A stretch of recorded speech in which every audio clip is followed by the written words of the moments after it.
Alright guys, we're going to get started in just a minute here. I want to do it one on the dot so that way no one gets excluded. Today when we go through, we're going to go through about 10 basic items. That should not take too long. And if we get through that pretty quick, then we'll go through and create our first app, which will essentially be like a mini contacts app or something with like a list view where we'll be able to kind of scroll through a bunch of items we'll create. So we're just going to wait a couple minutes here. Actually, we will not wait any minutes. It is now 1. So let's go ahead and get started. So thanks for coming to this. My name is Chris, and if you're here, it's either because someone told you about this or you've been on my channel before. So my channel is Chris Codes. That's where we're streaming from right now. And I've been coding for about 5 years, and I've been usually using just Swift and UI Kit. But when SwiftUI came out, I was pretty excited because I thought it was a really unique way to create user interfaces. So with that being said, let's go ahead and get started on the basics of SwiftUI. And a lot of this is just, the Swift language in general as well. So let's go ahead and just make sure you have Xcode, okay? So you need to make sure that you have Xcode in order for us to do anything today if you want to follow along in real time. Worst case scenario, you don't have Xcode. This should be recorded and it will be posted later, and you can follow along then. So let's go ahead and open Xcode and let's create a new project, okay? So I'm going to create a new project here. I'm going to make a single view app. And the product name, I'm going to call this, we'll call this Live Tutorial Session 1. I call it Session 1 because hopefully there will be more to come. So Session 1. Now we'll go to the desktop. I'm just going to put it right there. Session 1. Live tutorials. Okay. All right. Looks like we got something here for chat. And so this is going to be primarily the basics. If you have something that you're interested in figuring out, we can potentially do it. If you want to write it in the chat here, depending on what it is and how advanced it gets, it really just depends. Let me know what you have in mind and we can look into it. All right. So I'm going to create this. All right. And so let's just look at what we have when we start a new project here. We have obviously this left navigator, okay? And we have this right-hand bar or menu where we'll have different things we can do in here. It's almost like something that's like observing all the different items that we work with. So you'll especially see when we start working with the canvas. This, to be honest with you, when I started using SwiftUI, I don't use this at all, actually. I know it can be used, and it lets you do kind of some like live modifications of views, but I never found it that useful. Personally, ever since they got rid of the storyboards, I've never really used this too much. So I'm going to go ahead and just close that and get it out of the way. I did that by clicking here. I'm going to get rid of the navigator for now because we won't need it for this project, okay? So the first thing we're going to go over is pretty basic. We're just going to figure out how to make some text, okay? And the two things we have now left on the screen are the editor and the canvas. So this canvas will essentially preview anything we have here. So let's go ahead and just hit resume and let's see how the things on the left mesh with the things on the right, okay? What you see on the left-hand side is we have a text that says hello world, and it's in something called the body, which is in something called the content view. But what that is, we're not exactly sure right now. So if we look inside here, we see that we have some text that says hello world. So what is the body and what is the content view? So the content view, inside of it is the body, and the body contains everything that will be on this view, okay? And since we're previewing the content view, it's going to assume essentially that it is the main thing in the center of this screen. Now, if you notice, what I can do is I can kind of click on text, and it shows me exactly how big text is right here, okay? So how does this know, how does the app know to show us content view first? Well, if we open the navigator again, we can actually look at app delegate, okay, scene delegate, and let's see, we got a chat right here. We'd like to see some stuff on state machines and layers of navigation views. So we will be going over, I'll tell you what we will be going over, okay? We'll be going over text, images, state variables, buttons, text fields, navigation links, sheets, ForEach, loops, list loops, and some structures. And then that all should take us to creating kind of like a basic list view app something like you would see in the favorites menu or the favorites tab of the phone app, okay? So we have the app delegate, and this is where we put things like, for instance, if you're going to use Google Firebase for your database, a lot of the initialization stuff occurs in here.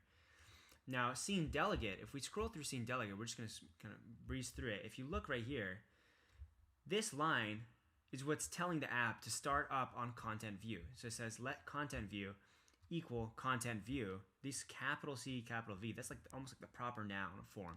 Okay, and that's referring to this content view. And it's saying, you know, essentially create a window scene, and that window scene is going to have a root view controller of content view, which we just determined was equal to content view right here. Okay, so I'm going to go over to content view again, and so what we see is we have a text that says hello world. All right, so text is easy. We can just kind of change what's inside. We can make this say hello viewers, and this updates semi in real time. It depends on how much meat you have in this app. It doesn't update as well when it gets pretty big. All right, and this play button will actually let us mimic interactions. There's no interactions to be done here right now, but that's what that does. So that goes ahead and shows us how to, that shows us essentially how to create a text, okay? So the next thing we might want to do is we might want to create an image, okay? So instead of getting rid of this text, we're going to introduce something here called stacking, okay? So this is VStack, okay? And please feel free to shoot some messages inside the chat if you're interested in certain things. We can definitely add them to the agenda. I'm pretty flexible. This is for you guys. It's not for me. So I do have a list of things I was going to go through, but if there's some things that are widely wanted and not too advanced for today, then I don't mind adding them. All right. Can I change my aspect ratio? I'm going to be honest with you. I have no idea how to change the aspect ratio right now. This is my first one doing this, and I'm using something called OBS, which I still have to kind of figure out how to learn. So in the future, I will look into it, but I apologize. Just for today, I won't be able to. So this VStack, if you can imagine, the V stands for vertical, so it's a vertical stack. So what does that mean? It's almost intuitive. So if I take this text and I put another one next to it, and I say this one says hello number 2, we have a vertical stack of 2 items, okay? And I can kind of close that up, so that's called code folding, okay? I did that by clicking Command Option Left, okay? And I can click Command Option Right to reopen it, okay? So I folded it, and I put it inside of an H stack.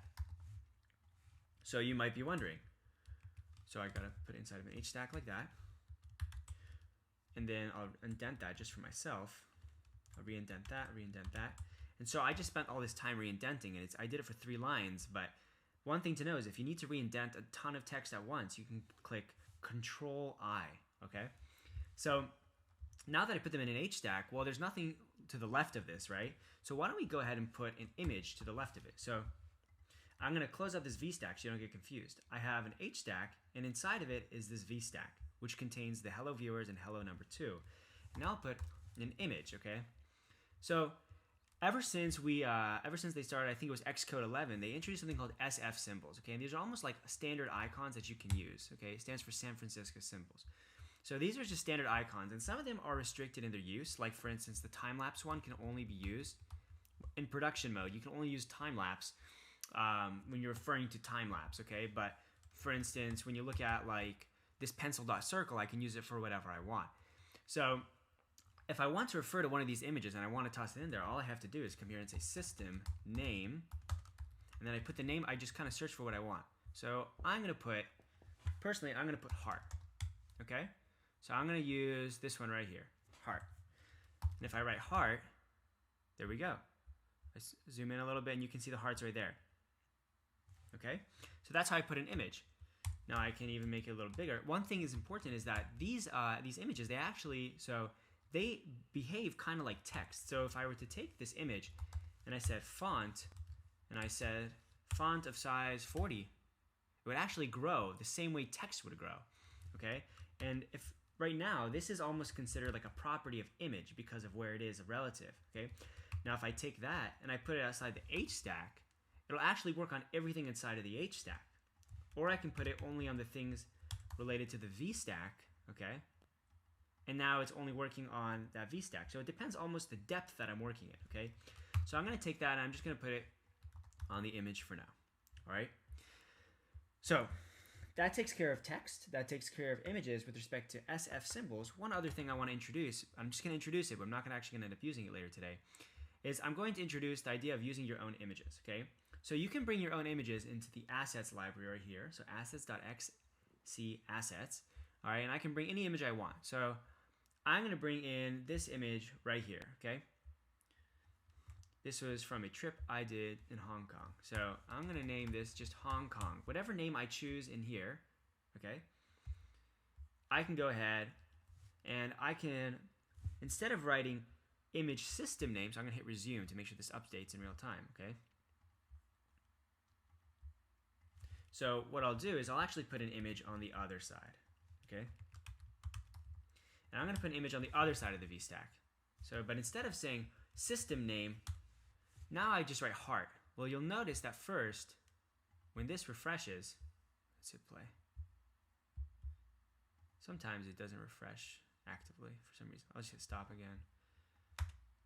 See if I can just get it to register. So that's actually pretty peculiar. I don't know why it's still working. It shouldn't work. And what you'll find is that if you try to, so I'll put heart. That is pretty peculiar. So generally speaking, when you put a word in here, if it doesn't say system name, it's not looking through the SF symbols. Instead, it'll actually look through your images. So right here, I'm going to put Hong Kong, okay? And now there is that picture that was in my assets library, okay? So now that picture is huge. So if I want to resize that picture, hit resume again, then this picture does not abide by font. This is an actual image. It's not an SF symbol, okay? So I can make it, I can give it an actual size, and I can say it has a frame. I can say it has, a width of, let's say, 100, okay? And it has a height of 100. Okay, so I gave it a width and a height, but it's still huge. So why is that? Well, I need to let it know that first, it's resizable, okay? And the next thing it needs to know, well, this stretched it, so I need to tell it scale to fit. And now it's the right fit. It's only a little bit thinner, but you can tell that it's thinner because if I change the background color, you'll see that there's a red rim on either side because the container for the image is 100 by 100. But when I finish scaling the image itself, it's a little bit thinner than 100, but it kept the height of 100. Okay? So I'm going to get rid of this image now, but that introduces how to bring your own images into a project. Okay? Just make sure there's nothing new. All right. So, oh, I did see something right here. So I'm just starting with Swift. This will be way over my head, I'm sure. But I'm enjoying watching you work. I'm glad. Let me know if there's anything I can do to make it even better for you, okay? And if you have Xcode, definitely try to follow along if you can. And definitely pause or rewatch this after the fact. Best Beginner Swift resource. Well, I actually have a whole beginner series of videos on my channel that moves into an intermediate series, and I have some beginner little projects that you can check out. But I will give very big kudos. The guy who actually got me into all of this, ironically, his name is also Chris, and he has a channel called Code with Chris. Okay, and it just so happens that my name is Chris as well, so I made Chris Codes. But Code with Chris actually is what really got me going 5 years ago. Okay, it's a good question. All right, so here we have an image with system name heart. Okay, and we talked about the two types of ways we can bring in images. Those are the biggest ones. Of course, there's offline images, but that is a very big beast to tackle. And so now we'll talk about variables. Okay, so inside of this content view, I'm going to create a new variable. Okay, and a variable is like a thing. So, like for instance, I have glasses. Okay, so my glasses are a thing. So I can make this variable. I'm going to create a random, I can give it any name I want, okay, just like I can name a person. So I'm going to say this variable is going to be called, let's just say text for, no, say first text. So I'm saying, well, let's say characters for first text. So I'm saying, I'm creating a random variable. I'm going to say it is of type string, okay? So a string is a word, okay? And it's essentially it's letters or it could be numbers, but the minute that you make a string out of numbers, it's then considered and it's processed as characters. And I go into more of the implications of that in one of my beginner videos in the beginner series. So I'm going to create a new variable called characters for first text, and I'm going to name it. I'm just going to say it's going to be equal to hello, or we'll just make it completely different, just like potato. All right. So here I'm going to get rid of this one, and I'm just going to say the contents of that first text are going to be equal to characters for first text. So when it resumes, what you'll find is that now the text is going to match whatever I have up here. Okay, so if I make this say potato, all right, now it says potato. So whatever I change up here, this essentially is looking at this and it's displaying that. Okay, so what can I do with that? Well, there's something called a state variable. Okay, and a state variable is almost like a conductor. So whenever an orchestra is playing music, it always looks to the conductor for more information. Okay, so now this text is looking towards characters for first text, and it's looking for new information. It's checking constantly. Anytime this variable changes, it changes. Okay, so in contrast, if I just leave it like this, it will display that. Okay, but if somehow this ends up changing, it won't actually change with it. It listened to it once and that's it. It's like a violinist playing a note and then closing his eyes, okay? So if I change this to say at state, now it's constantly listening to it, okay? So what can I do with that? Let's go ahead and add, before we get into using state variables for actual strings, I'm gonna leave it there, but first I'm gonna use a new state variable, okay? I'm gonna say heart is filled. Okay, I'm naming one called heart is filled. I get to choose its name. Okay, and what is its type going to be? When I do this colon and then I say whatever, that means I'm telling it it's going to be of type blah. So I'm saying it's going to be a variable called heart is filled of type bool, and bool, if you don't know, means boolean. It's true or false. It's only two options it can be. It's either true or false. Okay, and I'm going to say it's equal to false at the get-go. Okay. Now, I'm going to go over here to this image, okay? And I'm going to say, instead of just straight up displaying this image, I'm going to say, if heart is filled is equal to true, and then I'm going to say else, and then inside of the else, I'm actually going to put this image, okay? Now, I'm going to go back to SF symbols, and you notice we have heart.fill, okay? So I'm going to take that, I'm going to put it inside. I copied and pasted. I'm going to write heart.fill. So what does that mean? The whole point of what I just did is I'm saying if the variable heart is filled is equal to true, which it's not, then you're going to show me the heart.fill, so a full heart. But if it's false, you're just going to show me regular heart, which is an empty heart. Okay? So when I hit resume, you should expect to see an empty heart because the heart is not filled. Okay? All right, good. Just make sure there's nothing new. So if you look inside here, we have we have just regular heart. It's not heart.fill, okay? So your next question is probably, well, how do I change that variable? How do I change it from false to true, right? So the first item on the list was text, then it was images, then it was state variables, and we went to state variables because now we can talk about buttons, okay? So I'm going to fold up this code, okay, which earlier I discussed. In case you came a little late, you can just do by saying Command Control Left, okay? That's how you Command Option Left and Command Option Right, okay? So I'm going to fold up this code so I can just don't have to look at it. It's not as big in my face. Or actually, I'll leave it open so you don't get confused. And I'll just close that to the right a little bit, okay? So I'm going to re-indent everything by clicking Control I. And now, underneath all of this, I'm going to put a new button, okay? And this button, so what I like to do is I like to go up here and click this plus button, okay? And you'll see all the options that things you can drag in, okay? And I can drag things inside of here, all right? Now, I'm not going to do that. But one thing that's really important is if somehow you get rid of the canvas, if somehow this canvas goes away, you can reopen it by clicking right here and opening the canvas, okay, and hit resume, and now it'll finish showing you what you had open, okay? Now, if you ever click this plus button and you don't see all of these, it's because your canvas is hidden, because now if I hide the canvas and I click the plus button, well, it is showing it right now, but a lot of times when you click the plus, it's not going to show it to you. It only shows you these three options. So the way that you can get this, if it's not showing it for you, it's showing it today, of course, because we're doing a live stream, and it has to make me wrong, but usually if it's hidden, then what you can do is just click canvas and then hit resume. You'll get to see the canvas, and you get to click plus, and these items will suddenly appear if it so happens that they're ever missing, okay? So I can take this button here and I can actually drag it in. I can just drag and drop it. All right, and there you go. So remember, this is to the right because we're still technically in the H stack. We're not in the V stack anymore, okay? So what I can do, I like to put some colors to everything so I know how big everything is. So I'll say the V stack will now have a background color of red, okay? So that's how I gave, notice that this refers only to the V stack, okay?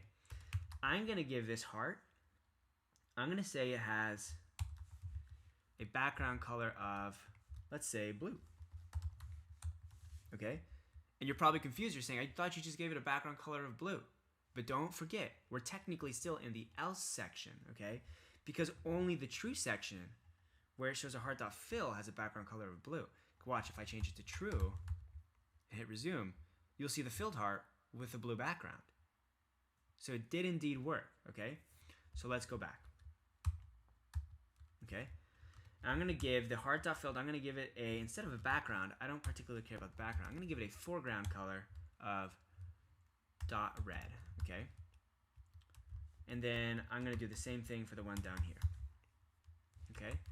And then for the entire H stack, I'm going to give it a background color of yellow, okay? And there you go. So that makes plenty of sense now, right? So what I want to do is, instead, I'm going to do one more embedding, okay? I'm going to minimize. What I can do actually is I can just click Command, and I can click on this H stack, and I can embed the entire H stack in yet another V stack, okay? And I'll take this button, and I'll cut it out, and I'll actually paste it below the H stack. So I can do that to kind of see where my parentheses are, or my curly brackets, I mean, are. And then I can go below it, and I can put the button. And now we have a button that's below. So that outer V stack, I'll actually give it a background color of green. Okay, and now it makes plenty of sense. So we have a text that says, or we have a button that just has the word button inside of it. So there are two parts of a button, all right? There is what the button looks like and what the button does. So the button action is what the button does, okay? But underneath here is what the button says or what it looks like. Just make sure we didn't miss anything, all right? So right now the button is just a text that says button. But let's change that. So I'll double click and I'll just get rid of that, and I'll make this say fill the heart. Okay? And now it says fill the heart. And then for the action, here is where we get our first thing that really feels like an app, not just some things on a screen, is I can go and I can say heart is filled, and I'm referring to this thing up here, okay? And I'll say dot toggle. I'm going to use the toggle action, okay? And we'll have to write self dot because it needs to understand that we're referring to the dot, the heart is filled variable that's out here. We are in what you would call a closure, okay? And so since we're in that closure, I have to write self dot, okay? And if I forget it and I try to hit resume or try again, it'll tell me. It says it's an error. It says reference to property enclosure requires explicit. You have to tell it. It's self dot, okay? So now, for the first time, let's actually hit play and we can use this. So once it finishes, oh, there we go. So now every time I click fill the heart, it actually toggles this. You see that? So there you go. All right, so we finished our first button that would modify our state variable heart is filled. Okay? So that takes care of buttons. We can do a couple other things with buttons though. Okay, so like one thing we can do, for instance, is let's do another one. Let's actually use this button so when button changes heart is filled, let's create a second button here. Let's call this one button, and this one I just copy and pasted it, and this one will say change color of let's just say my background. Okay, and when I say my background, I'm actually going to be referring to this green background. Okay, so we're going to come up here and we're going to say we're going to create a new state variable, and we're going to call this one, we're going to call it, let's say background color green. Okay, and I'm going to set it to true at first. And then now where we had background color green, okay, this is how I can use the button to change something else entirely. So I can make this color green, I can make it dependent on anything. Notice I can write as much as, I can make this as big as I want, but as long as I'm between these two parentheses, it understands that this is the argument for background, okay? So the background, I'm gonna make it, I'm gonna use something called a ternary operator, okay? And so a ternary operator is essentially like saying, if you remember up here, we said, if this is true, then do this, else do this. So a ternary operator is almost like a truncated form of that, okay? And I can use it in situations like this. And the format for it, I'm gonna write it down here, okay? Okay, and let's just talk about that for now. So one big thing is this code is all being executed, but the minute I put this, a double slash like that, and I write anything I want, that's all just notes for me. Or if I want a whole block of notes, I can essentially just do this. That means start a block of notes, and this means ends a block of notes. So anything I write above it or below it is still being run, but anything inside of it is not being run, okay? So to talk about a ternary operator, I didn't learn about ternary operators until literally in the last year, and I don't know how I got so far without it, because they're crucial, especially in SwiftUI, especially when you want to try animating things. So a ternary operator is a statement, okay?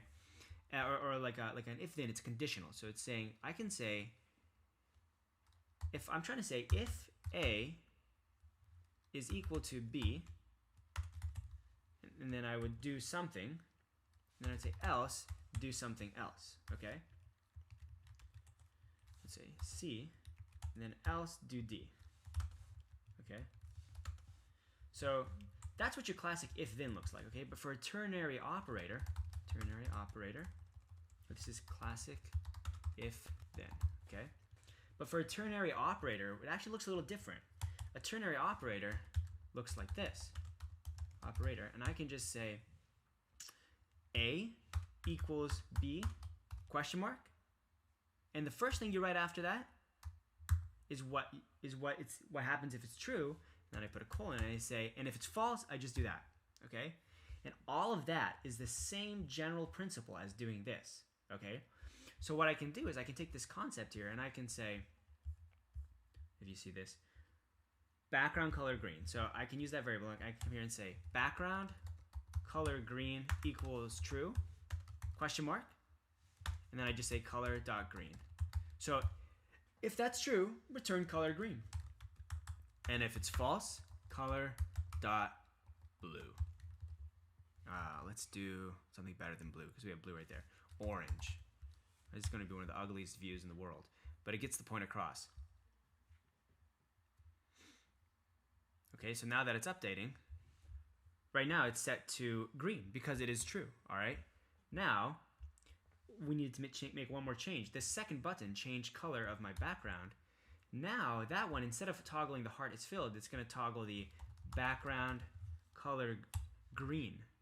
It's going to toggle that from true to false. Because remember, that was a state variable, that was a Boolean. So now it changes it back and forth, all right? So that takes care of how we can make those kinds of changes, all right? And the last one we're going to do before we move on, okay, is just talking about one last example or use you can use it for. All right, and I'm just going to say corner radius. Okay, and we're going to put corner radius, and that one is going to be CG float. So there are all types of numbers. It's funny when you talk to a person, you say number, you say 1 and 1.1. They're all just numbers to you, right? But But when you talk to a mathematician, they say, oh, well, there's integers and there's decimals and there's fractions and there's all sorts of things like that, right? So in coding, it's no different. There are integers and there's doubles, and doubles are decimals, and there's all sorts of decimals that have to do, the type of decimal you use. When you start creating a huge app or large databases, it does matter what kind of decimals you use. Because at the end of the day, when you're storing so much data, you want to use the decimal that captures just enough information, but not too much information that it takes up too much space, okay? So this one is called a CG float, and CG stands for core graphics, okay? So I'm essentially creating a new variable called corner radius of type CG float, and we need CG float whenever we're modifying things that have to do with our graphics, okay? But it's literally just another number. It's a decimal-based number, and I'm going to give it a value of 0, okay? And then what I'm going to do here is I'm going to create a new rectangle, okay, above this V stack, above this H stack, sorry. This was the H stack, okay? Above that, I'm going to create a new rectangle, okay? And that rectangle, I'm going to give it a frame width of 50 and a height of 50, okay? So now when I hit resume, this is just creating another type of view. This is just a rectangle, okay? So now I have that rectangle, right? And I'll give it a corner radius, okay? So a corner radius is how you almost round the edges, okay? So watch, what happens when I give it a corner radius of 5? Do you see those edges on that black square? They're nice and rounded right there. I can zoom in even more. You see that? Now I give it a 20. There's 20, okay? If I give it exactly half, so if I have a perfect square, 50 by 50, if its corner radius is exactly half of the length of the legs, then it is a perfect circle. That is what that means, okay? So what I'm going to do is I'm going to say corner radius is equal to corner radius. Just so we don't get confused, let's do this. Say state underscore or this corner radius, okay? I can name it whatever I want, but I'm going to put this corner radius in there. So when I hit try again, let's see what it does. It should show us a square with absolutely no changes, okay? Just a regular square. All right, but what I'll do is I'll create one more button down here, okay? I'm going to copy and paste. This one is going to say increase the corner radius, okay? And then I'm going to put a conditional in here. I'm going to say that if the corner radius is starting at 0 and I want to be able to increase it up until it becomes a circle, then I'll say if corner radius, okay? If this corner radius is let's say less than or equal to 25, then what you're going to do is you're going to add, so plus equal 5. So what that statement is saying is we have to put self dot, remember, because we're inside of a closure. It's going to give us that error. We can just click on that error and just say fix, and it fixes it for us, right? So we're saying so whenever I click this button, if the corner radius is anywhere less than 25, and remember, 25 is the perfect half of our width and height, which will take it to a perfect circle. So if it's less than or equal to 25, then I want you to add 5 to it. So it's self dot this corner radius, okay, plus or equal 5.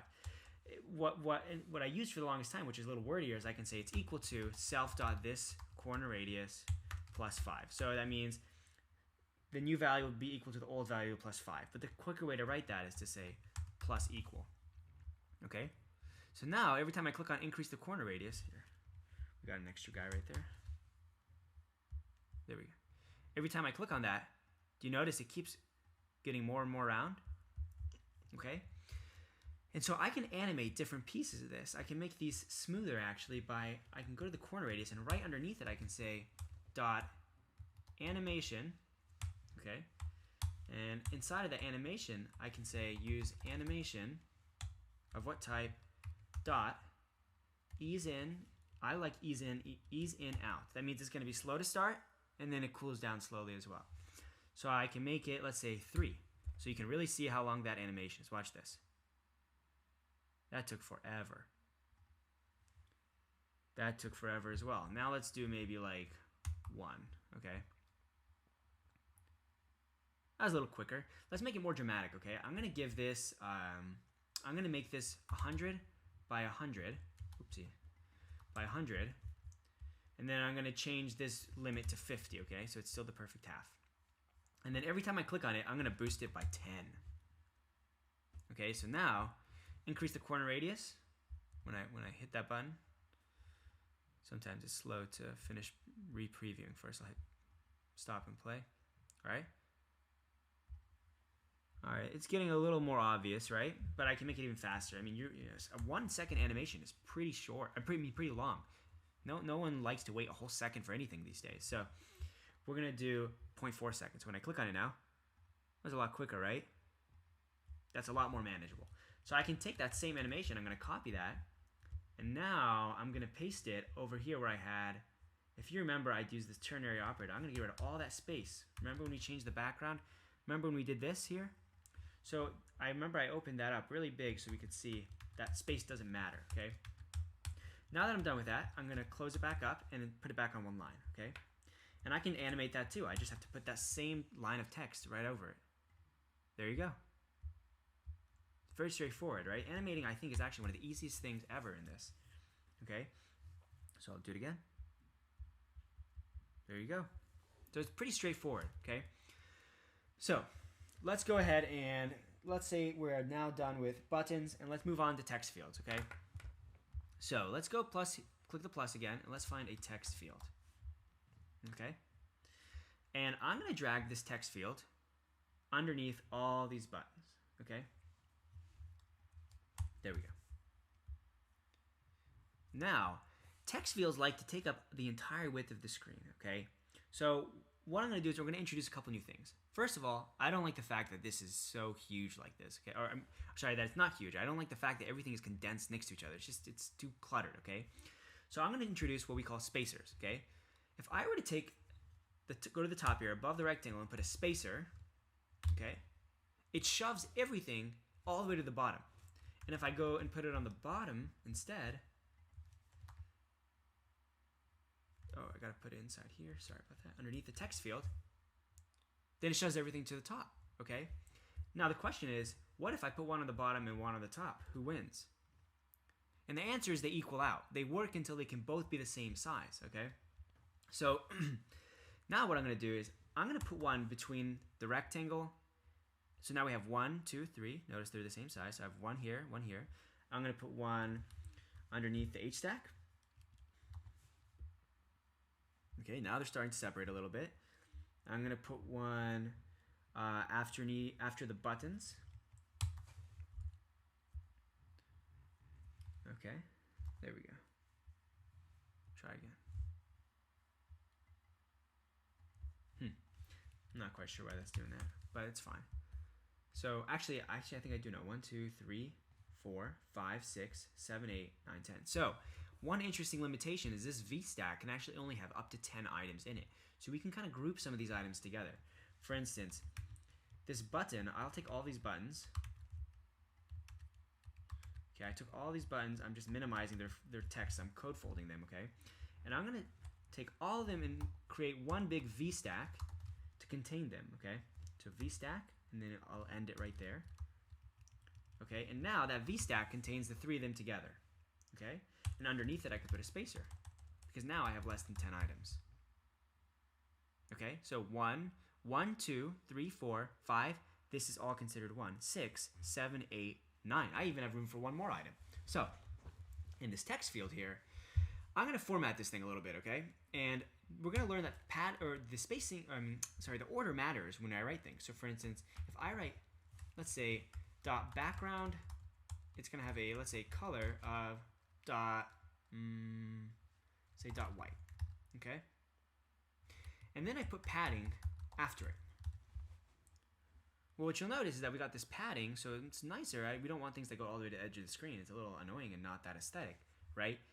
But now we have a background color of white, and it only goes, it doesn't extend all the way out. But watch what happens when I switch and I put the padding first, okay? Now we have the entire thing is white, so the entire thing plus its padding became white, okay? But we still got that padding, and we know that because the P in placeholder got shoved to the right, okay? And what I can even do is I can do this. I can say dot background color, let's just say it's orange, okay? And you'll notice that the inner was orange, and then we put the padding and we made everything else white. So that's why spacing, or I mean order, does matter, okay? Any other questions? Not yet. All right. So that is how we can create a text field, okay? And so now the text field has a placeholder, and let's just make this say modify me, okay? And I'm going to change this one to white again. Maybe I'll make this one orange, okay? So this one says modify me, all right? And when I click in here, I can just type anything on my keyboard, okay? Now, I need to do something with that. Well, what's the point of being able to type everything if it doesn't do anything? So what I'm going to do is I can actually bind the inside value of this to one of these state variables. So what does that even mean? Well, I can take this characters for first text and I can make it equal to nothing. Remember that characters for first text is why this says potato, okay? So if I get rid of that, now that should say nothing up here, okay? It should be an empty text. And sure enough, it is. Now I can, just like this is dictating what is seen in here, I can actually make this text field dictate the value of this. So I can come here and I can say $, characters for underscore first text. Okay? And then when I put this $, it's implying there's like a two-way binding, okay? So if somehow this value changes, but not from here, for instance, if this value is bound to two separate text fields and one text field changes, let's say I have two text fields that can both change this. Well, if one changes it, it'll actually change the value in the second text field too. So that means that this is both listening to change its value, but it's also writing to change other people's value. So if I go here now and I start writing something in here, I can write P-O-T-A-T-O. Look at that. Potato is slowly being formed there as well. Okay, does that make sense? So that's how we can create a text field and also use those state variables. And this is really different than when when UIKit was a thing, because in UIKit I could actually just kind of refer to whatever the value of this text field was in a different, it's kind of in a different manner. But this is significantly more powerful and honestly way less work than working the other way, because the other way, every time I would change a value, I had to go and manually update all of the other places that value was used. Now they're listening for it. So that takes care of text fields. Okay? Does anybody have any questions? Because if nobody has any questions, we're going to move on to the next piece, which is going to be navigation, links, and then we'll go into sheets.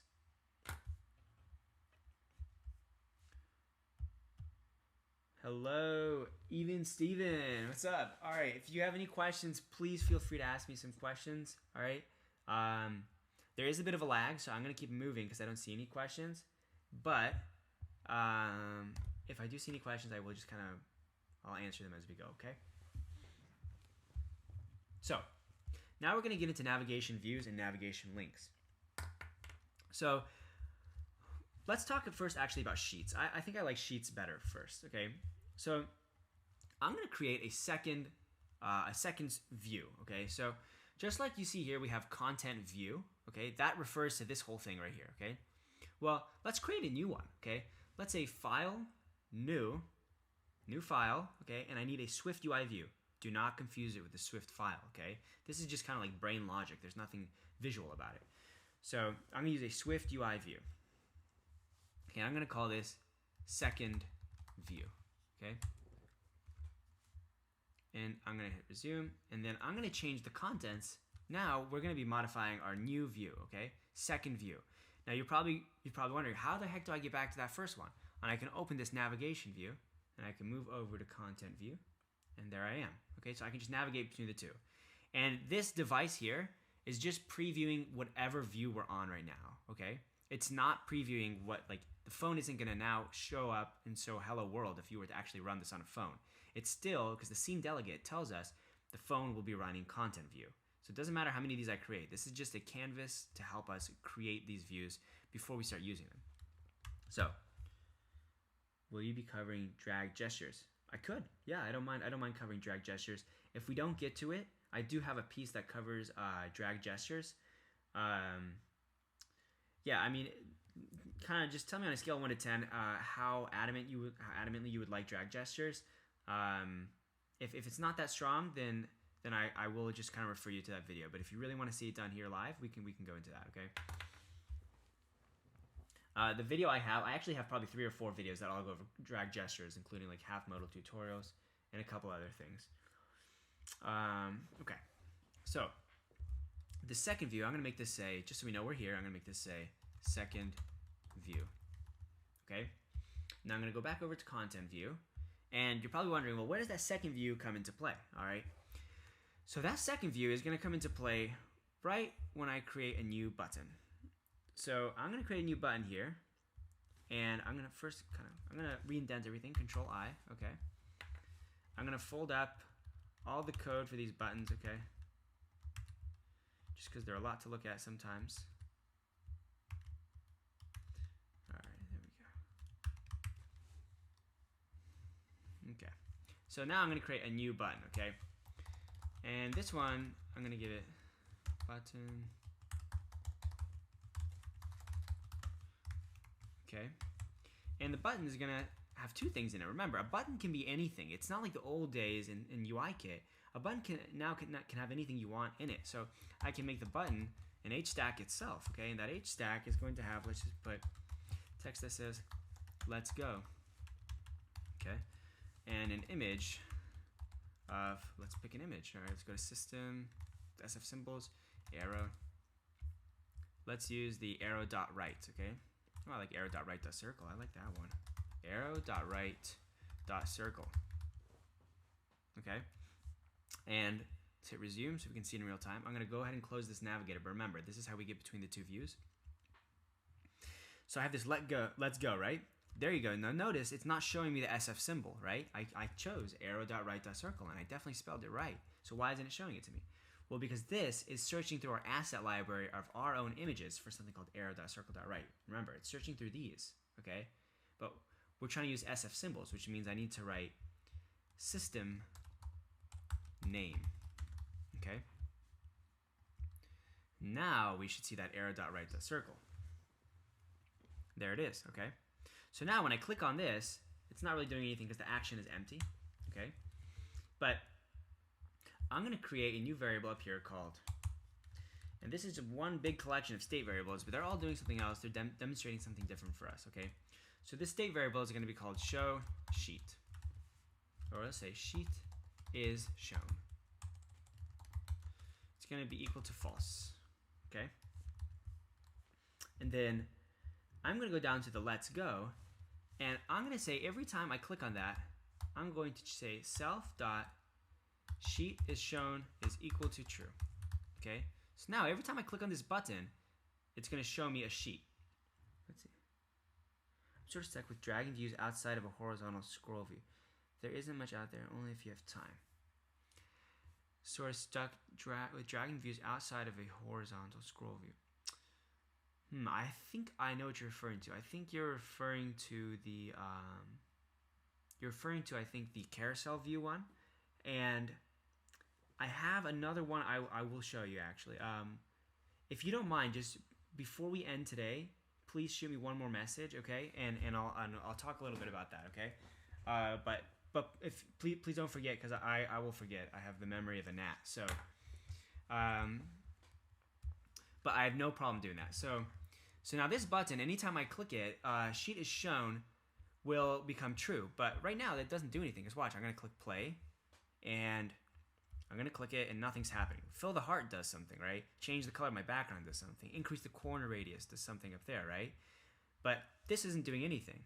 It is technically making something true, but it doesn't matter right now because that's not bound to anything.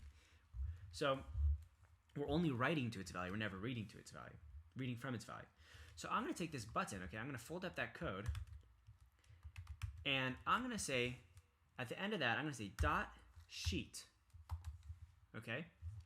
And then dot sheet is presented, and then I'm going to get rid of the rest of this completion that it gave me. I'm just going to use, we're just going to use this piece right here.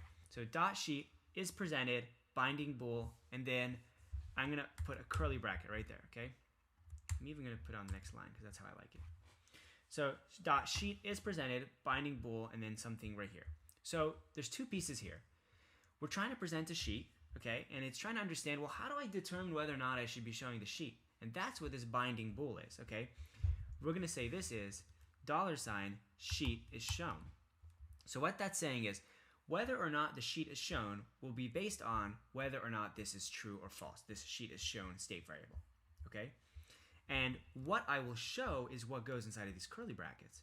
And that is going to be SecondView. Okay? So now, when I click it, we actually get our SecondView. I gotta be honest, this was like one of the most magical things that I learned. I thought this was so easy compared to like how you do it in UIKit. It was fantastic. So it's that easy. All I had to do was literally create a variable called sheet is shown. That's true or false. I'd have to create a button that switches it from true and false, okay? And then I just had to decide what I wanted to show. So I can create a whole view called SecondView over here, okay? And then when I'm done creating that, I can actually just pass it into my first view as the contents of my sheet, okay? Another thing I can do, I can just write text. I can write a whole view right here. I can say text A, maybe even put in an H stack, okay? Okay, an H stack, or even better, I thought this one was pretty cool. I can create a V stack, okay? Text A, and underneath it, I'll actually even put SecondView. So if I hit it, remember, SecondView is not technically an entire view large, right? When I click on SecondView, unless I say otherwise, it's just as big as the biggest thing inside of it. So SecondView, it may look like it's taking up the whole screen, but its entire size is technically just the size of this text. Unless I make this text the size of the whole screen by doing something like frame width, let's say width dot, sorry, we're just thinking for a second. Let's do width dot UI screen dot main dot bounds dot width, okay? Then I can make this one the same thing, or sorry, I meant to just write height. And then its height will be equal to the same general principle dot height, okay?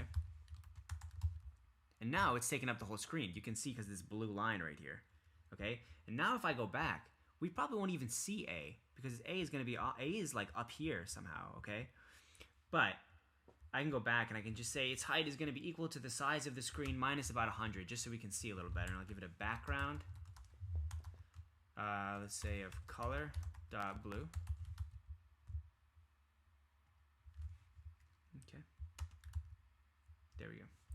So now when I go back over here again, when I click on it, you can see that I created this, and it's roughly the same size as the screen minus 100. There are some things about the layout that get really funky when they introduce these notches up top and this area down here. These are called safe areas, and they're like edge insets is what they're called. So when you work with sizes and you start working with things that take up the entire screen, you get into this kind of like gray zone when it comes to phones with notches. So when it says negative 100, you might not feel this is 100 pixels smaller, but remember that's including even these notched areas, okay? And so here you see we have our destination. It's actually a VStack that contains our second view we created, but also A is still here, okay? So that's that. I am going to get rid of this. I don't like this. Actually, I am going to keep this instead. And what I'll do is I'll go back to second view, and I'm just going to leave it as a text that says second view, because I think that actually is a little more telling of the capabilities. All right, so then I'm going to go back to content view, to resume, and so that is a sheet, okay? So we've covered sheets, and so the next thing we'll cover is navigation links. Let me make sure I didn't miss anything. All right, beautiful. So next thing we have up is navigation links. So for navigation links, it's going to be very similar, okay? We're going to essentially create something here that is a button, and it looks like a button, and it's technically a link for the sake of navigation. If you notice, anytime I click on this, okay, it's not really something I can go forward in. I can't move, like, you know, you're not really going deeper in a navigation setting. It's almost like you would use this for like settings or something like that, right? You're not going deeper the way you would open the Spotify app and go into a playlist and then an artist and then a song and then a playlist, you know? It's not like a left-right depth. It's almost like, oh, here's this, by the way. And then you can hide it, right?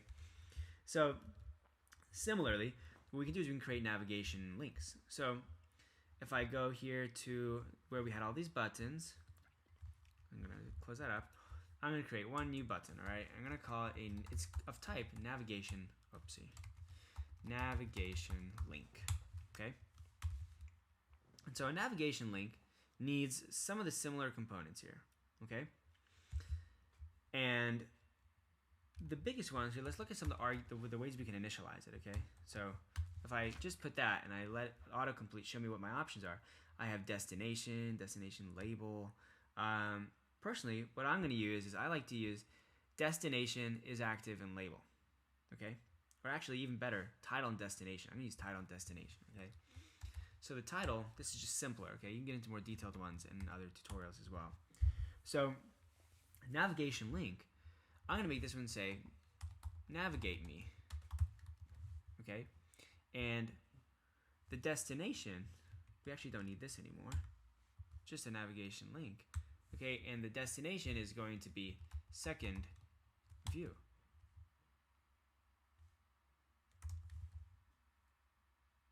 Okay, now when I click on navigate me, it should just move me forward. Here, let's go ahead and use one of the other ones. We'll do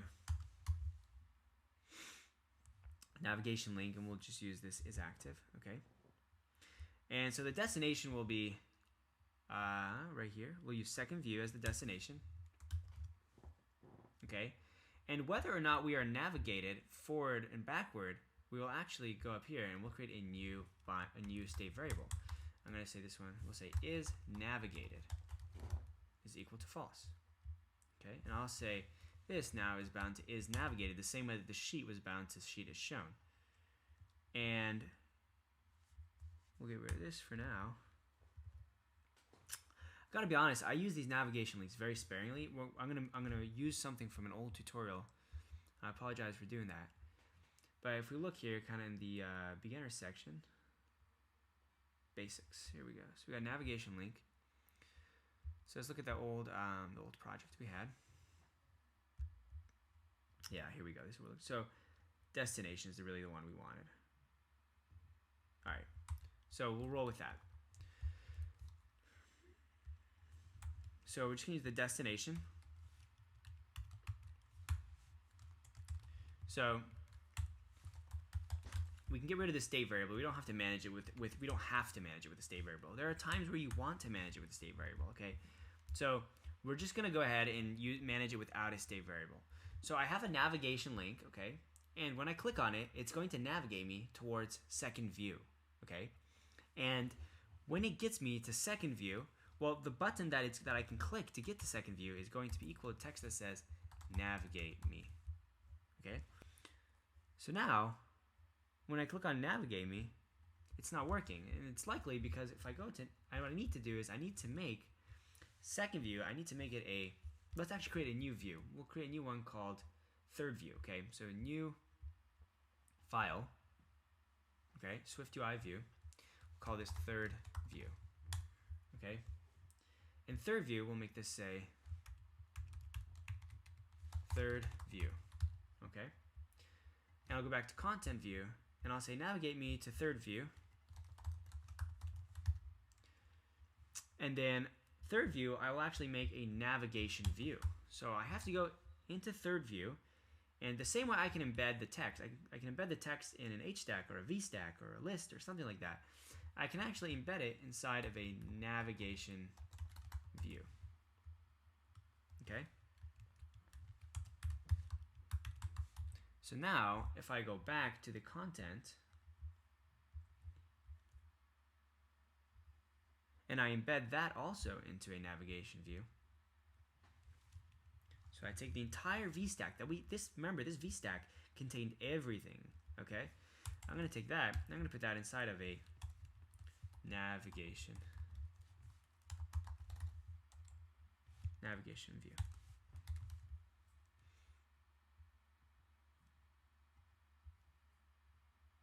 Okay, and now that we have navigation views on either side, I can actually click on, remember, let's go. If I click on let's go, it shows me the sheet, right? So let's go, sheet, right? And if I click on navigate me, it actually moves me forward, and I can move forward and back.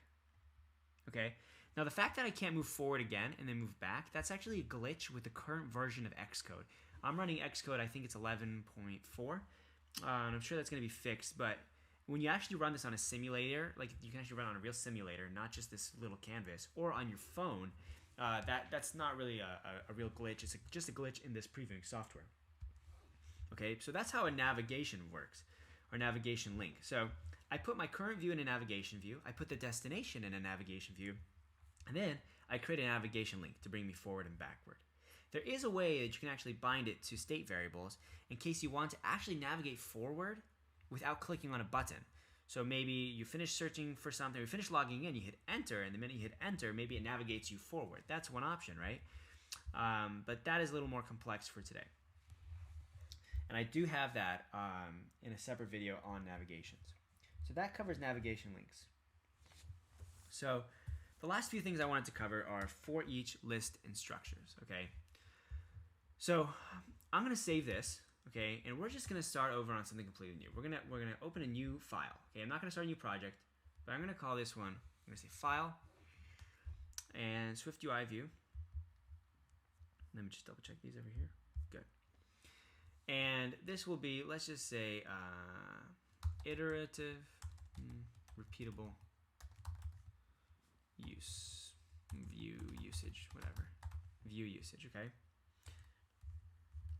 So now if I hit resume, remember this one should look just like every other one. It just says hello world, okay? But I can run something here called a for each loop, okay? And a for each loop lets me create a bunch of things. So I'll create a for each loop, and I need to put this text inside, okay?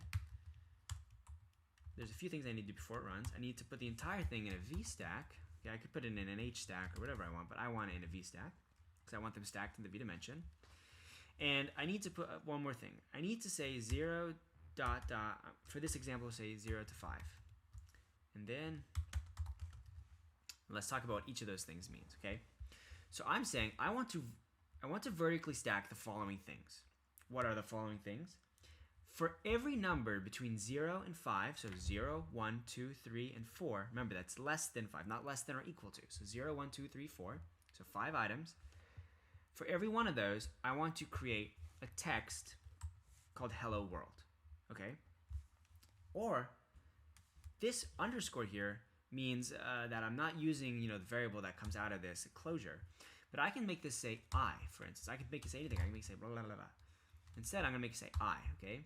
So for each I in text hello world, I can actually make it say I. Okay, and that'll add that next to it. So if I make this say from 5 to 11, then I will be 5, 6, 7, 8, 9, 10, and it puts that right next to it. Okay? So what's another way I can use this? Another way I can use this is I can come here, and I can say var, these strings are going to be equal to hello. I like to write them out like this. I think it's easier to read later and to manage. Okay. Hello. Thanks for coming today. Okay. And then instead of saying for each from 5 dot dot less than 11, I can say for each 0 dot dot these string dot count. So I'm saying starting at index 0 and changing that number all the way up to, just up to, and not including these strings dot count. So the 1, 2, 3, 4, 5. So from 0, from 0 and then less than 5, right? Because there's 5 items. So 0, 1, 2, 3, 4. I in. So this is just going to say 0, 1, 2, 3, 4. Okay. Then I can make this say, I can make this instead say these strings. These strings, okay? Element number I, okay? What that means is that, I have to write self dot because this is a closure, okay? So what I'm saying is, run through all of the indices, 0, 1, 2, 3, 4, okay? And make I equal to each of those numbers, and then create a text with element number I. So element 0, element 1, element 2, element 3, element 4. And this is not updated, but when I hit resume to update it, it should say, hello, thanks for coming today. So that is how I ran through this list and created exactly what you see in front of you. Okay, so the next thing I can do is I can create a structure. Okay, so I'm going to create a new structure up top here, and I'm going to call this person. Okay, and it's going to adhere to the protocol identifiable. Okay, and that lets me do something better than just saying .count. Okay, and using this to refer to items in an array. It lets me actually refer to the items themselves initially. So I, what we're about to do, will refer to an actual person object. Okay. So for each person, okay, I'm going to give them the following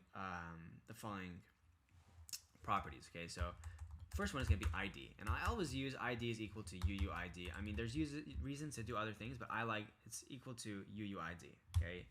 It generates it for me. So that's var ID. Then I have maybe the person needs a name. Okay. Maybe the person needs let's say favorite SF symbol. Okay. Because everyone has a favorite SF symbol if you do this long enough. And then maybe favorite number. Okay, and I'll make that int. And then instead of these strings, let's create a new one called var these people. Okay, and it's going to be an array of objects of type person. Okay, and I like to make this capital P. That's just personal preference. Okay, and I'm going to put a bunch of person objects inside. Okay, and I have two initializers. I can write my own UUID if I want, but I prefer just to let it create its own. Okay, and I'm going to create 5 people here. Oopsie. Okay, 4, 5. Okay, and so my first person will be Chris. My second person will be, let's say, Brian. Third one will be Andrew. Fourth one will be Lauren. Okay. And then that's it. So we'll just do 4 for now. Okay. So their favorite SF symbol. Okay. So maybe my favorite is heart. Okay. Brian's might be time lapse. Andrew's maybe play.fill. And Lauren's maybe heart.fill. Okay. And now I need to give favorite numbers. So my favorite number, let's say, is 76. Okay, and Brian's favorite number is 3. And Andrew's favorite number is 6. And Lauren's favorite number is 8. Okay, so now we have a bunch of instances of person in this array of persons called these people. So I'll say for each, instead of 0 ... these strings I count, I'll just say for each, and then I'll say these people.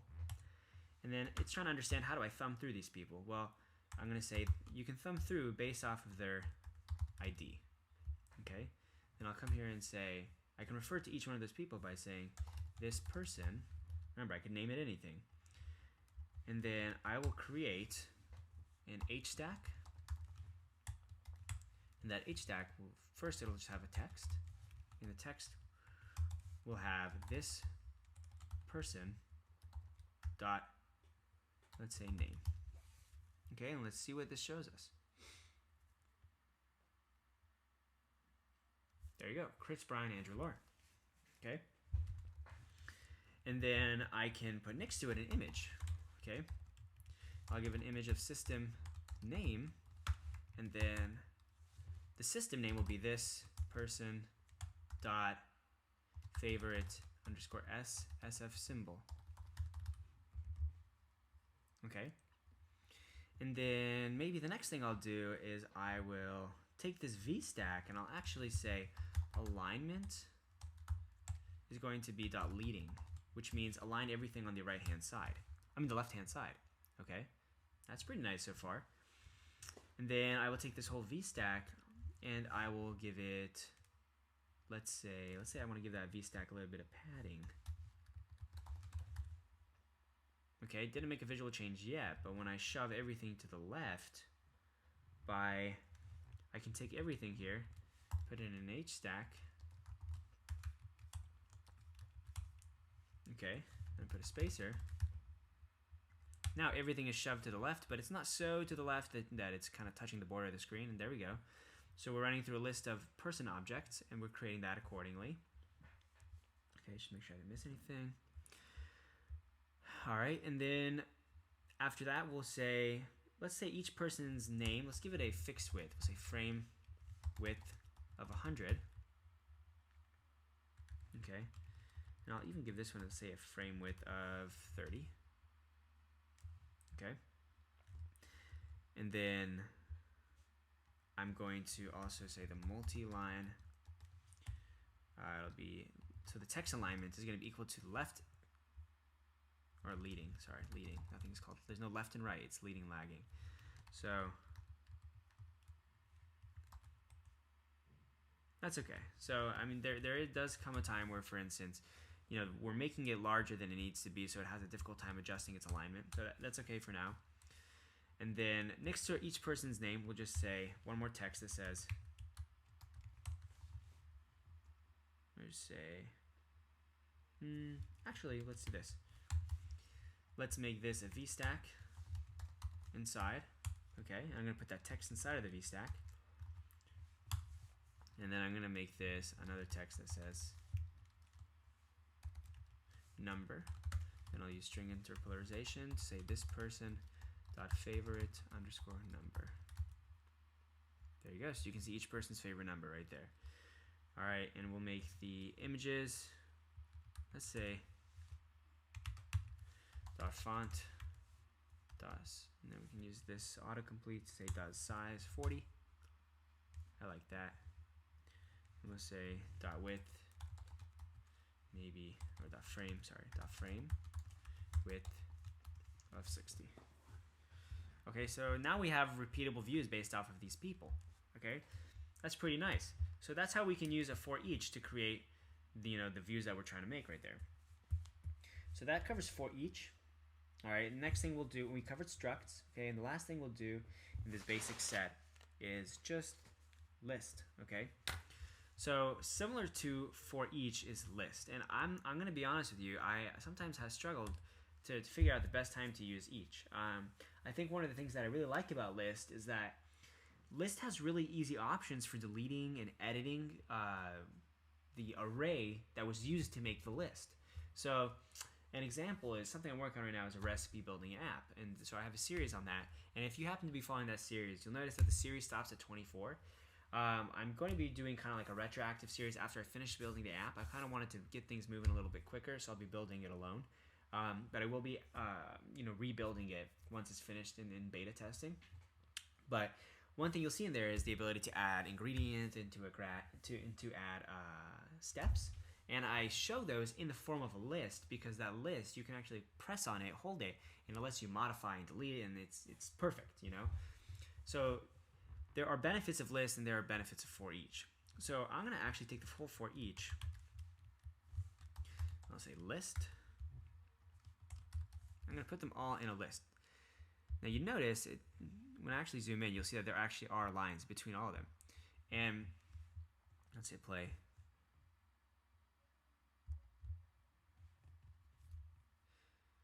So you'll see that I have this classic list. This is kind of like what you see like in your messages, you know? You can see you have something almost like scrollable. So with this list, I'm going to add one thing on top of this list. And this is going to be one of the last parts of this tutorial. And then I'll take questions and we'll go over hello, Ibrahim. And so after that, we'll go over the question about drag gestures, okay? So I'm going to take the entire thing, and I'm going to put the entire thing inside of a Z stack. Actually, before I go ahead and put that in a Z stack, I don't think we even need the spacer anymore. I'm going to get rid of the spacer. Okay, and that padding. So now we just have the following. Okay, I'm going to re-indent everything so it's easier to read. So you can re-indent yours and make sure it looks like mine. Okay, what that means is that we don't need this H stack anymore, but I'm not going to get rid of it because I'm going to just switch it to a Z stack. Okay. All right, and then what I'm going to do is, some people, there is debatable what people like to do when it comes to Z-stacks. I love Z-stacks. I think Z-stacks are one of the best things that are out there right now. I think they make it really easy to stack views. What I'm going to put on top of this V-stack actually is I'm going to put one more V-stack. Okay, and inside of that I'm going to put an H-stack. And I'm going to put a spacer below the H-stack to push it all the way to the top. And then I'm going to put the first thing inside that H-stack is a spacer, followed by, let's just put a button, okay? Okay, and I'm going to give that button some padding. And I'm going to give it an action of nothing. And it's just going to say, we'll say, it'll have a text. And it'll say, add another Chris. Okay? And every time I click on this, it'll let me add another Chris. But you'll notice that I can scroll all day long and this thing never moves, all right? And that's because it is technically on a separate, it's almost like taking two pieces of paper, putting them on top of each other, and the top one says add another Chris, and the bottom one is this list of all the people we have, and I can scroll it up and down the back paper all I want, but the front one never moves. So they are stacked on top of each other, almost in the plane of the screen.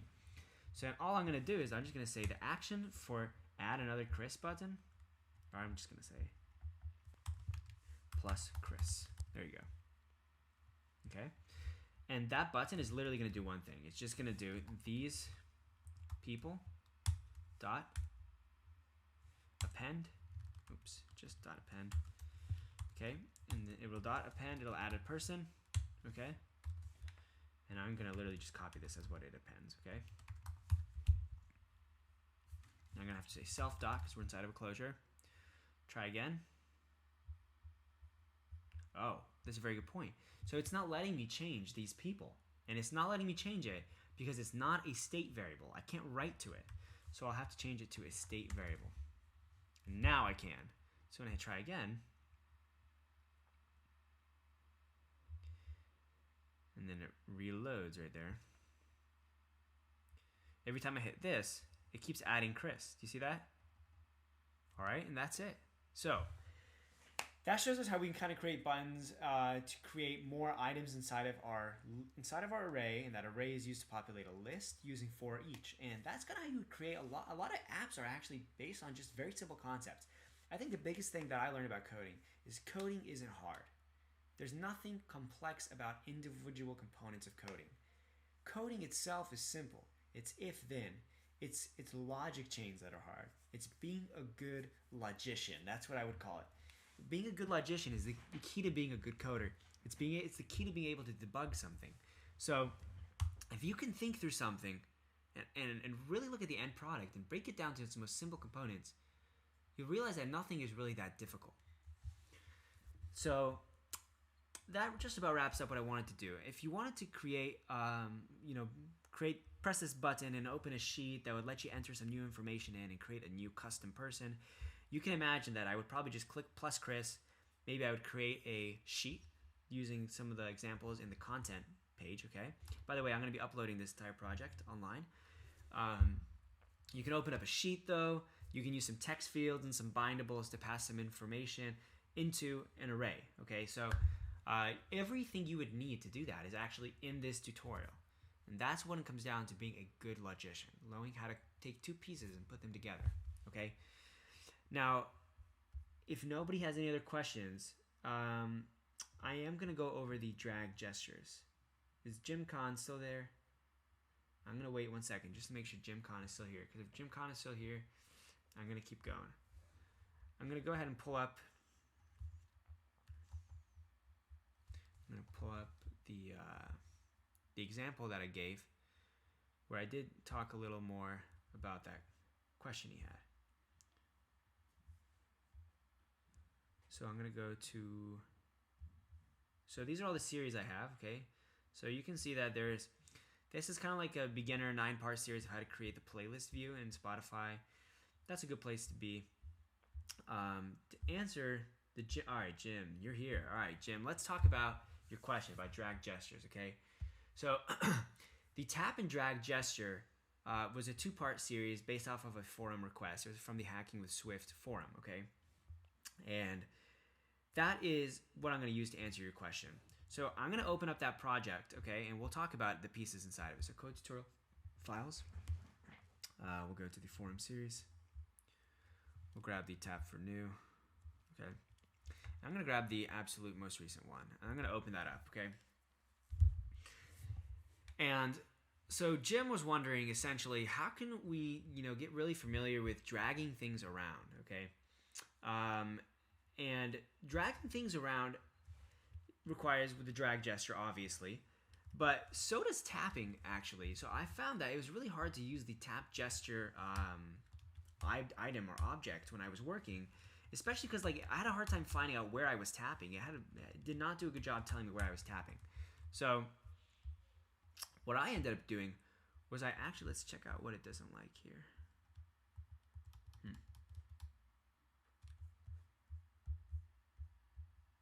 Dot gesture.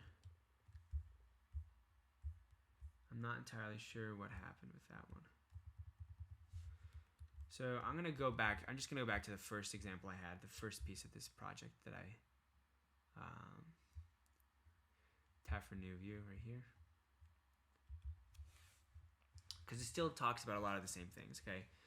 So this project will let us essentially click anywhere to create a new point, and if you click on an old point, it won't do anything. So let me just double check the exact question you had. So dragging views outside of a horizontal scroll view. I'm pretty bummed at it. For some reason, the second project went bad. Let's go ahead and I think we'd be best served to go back and check out that video together. So I'm sorry about having messed up that file. So let's go to YouTube. Let's check out that piece, and I can kind of talk about pieces as I run through this. Okay, so the first part of this essentially used a drag gesture. Technically, used a drag gesture to mimic a tap gesture, and I could click anywhere, and I would create a new point anywhere I had clicked, and it stored all those points inside an array of points that I had created. Okay, and essentially it just created a bunch of objects, or created a bunch of these new view structures that all they had in them was a location. Okay, and then it ran through all of the locations and just created a black dot that was 30 pixels wide in either dimension. So that was the first piece, and that brings us to where this is right now. So the next piece of this, essentially, the way it works is you can use, so anytime you create a drag gesture, you have the three different things you can do. You can do stuff based on what it's updating, and we updated the drag gesture item that we created up top, okay? We can do stuff when the drag is ended, and we can do stuff when the drag has changed, okay? And I can write any sort of thing in there. So the way this one worked, if I remember correctly, this wasn't too long ago, but let's just move, I'm trying to go forward. So the way this one worked was you'd be able to click anywhere, and if you were not clicking on an old dot, you could create a new one, okay? But while I play, you can see that if you clicked on an old dot and you started moving, you could actually drag it around and it would update that point. So the way this was working was it was actually using the value of the drag gesture, and it was checking its, we can check its start location, we can check its end location, and we can literally do that by going to the drag gesture. We see updating, that section I at least favorite one to use, but on changed, if you see this on changed value in, value has a couple properties. It has current location, it's just location. That'll tell you how much where it is right now. It has start location, which will tell you the location at which you had started dragging, and that's relative to the entire phone actually. And you can find even the delta of how far you've dragged by saying start location minus current location, and you can use that information to. So the way I did it was whenever I started dragging, the minute it started dragging, it took the delta and there's a delta movement, and it applied it to the. So if you notice here, it says the offset was based off of the delta of the location of the drag. Does that make sense? Here, sorry about that. I'm trying to find this chat. Basically put a bunch of those points in a scroll view, then drag it into the main view. So you want to essentially, if I understand this correctly, what you're trying to do is you're trying to drag points. So if all of my points were inside of, let's say, a container on the bottom, and the container on the bottom was separate from a container on top. So let me just make sure I fully understand, okay? We're just going to open up Photoshop here for a second.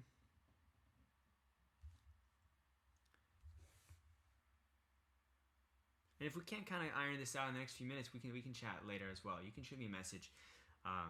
You can actually email me at code@chrisgerges.com. I'll write that on the screen here to make sure you can see it. But just let's try to iron it together, so maybe someone else can benefit from this too. So essentially, you're saying if somehow you ended up with, you had started out with, you had started out with a bunch of points down in this lower one, and you wanted to drag them up to this one. Well, if they were contained within the first one, how do I get them to move into the second one? You have a couple different items or options. Honestly, is you could, if that's what you're trying to do, the first thing you could do is you could actually you can make them not technically inside of the bottom view. You could make them overlay them, and then limit how far they can go past it when they're inside. Or the second option is you could, the minute you click on them and start dragging them, you could actually hide what you're dragging and create a new instance of that outside of everything. And then essentially, I will refer you to another video actually, but you can essentially create a version that's physically, or like Z-stack wise, it's almost on top. And then when you let go, it recreates it inside of the one on top. Let me see if I understood that question correct.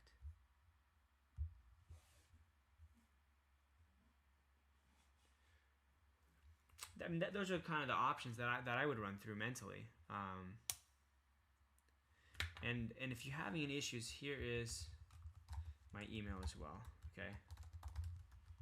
And that's for anyone. If anyone has any questions, please shoot me an email at code@chrisgerges.com.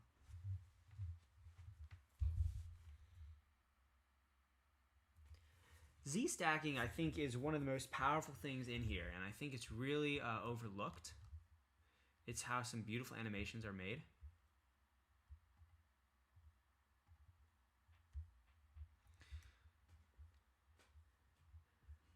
There is one video I had that I thought did a really good job kind of explaining the power of Z-stacking. This one right here, actually. I don't know if you had a chance to look at this one. Just gonna copy that and I'll bring it over.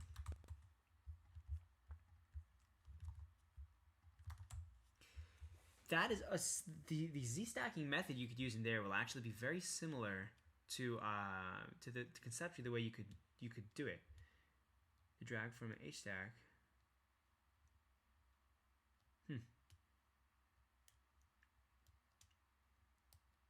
Interesting. I tell you what, you and I will tackle this outside of here. Why don't you just shoot me an email and we can even video chat or something to try to figure this one out together. All right. But anyway, for everyone else, thank you so much for coming today. And if you have anything you would like to see in a future one of these, well, for starters, I would really appreciate if you told me if you thought this was helpful. You can write it here. I would prefer if you sent an email. And if it was helpful, tell me what was helpful about it, the best thing, or even something you wish you had seen. This is for you guys. So, yeah, let me know what I can do to make this as good as possible for you guys, all right? And I'm going to close this in just a couple minutes, but thank you guys for coming today.